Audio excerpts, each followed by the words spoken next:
Arestado ng PNP Highway Patrol Group ang isa sa top 10 most wanted persons nito sa isinagawang intel-driven operation noong ika-13 ng Mayo sa barangay San Francisco, Tarlac City. Kinilalang suspect na si alias Pen, 31 anyos, na nahaharap sa kasong paglabag sa Republic Act 10883 o the New Anti-Carnapping Act of 2016.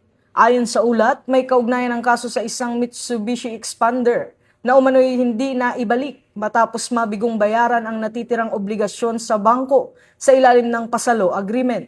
Sa pamamagitan ng social media exploitation, intelligence monitoring at impormasyon mula sa mga asset, natukoy ng mga otoridad ang pinagtataguan ng sospek sa Tarlac City, dahilan upang matagumpay itong maaresto ng mga operatiba ng RHPU car. May inalabas na warrant of arrest laban sa sospek ang RTC Branch 116 Bacoor City, Cavite na may inirekomendang piyansang nagkakahalaga ng 300,000 pesos. Matapos ipaalam ang kanyang mga karapatan, dinala ang sospek sa impila ng RHPU car sa La Trinidad, Benguet para sa kaukulang dokumentasyon bago i-turn over sa korte. Ito ang bagong PNP para sa bagong Pilipinas, serbisyong mabilis, tapat at nararamdaman.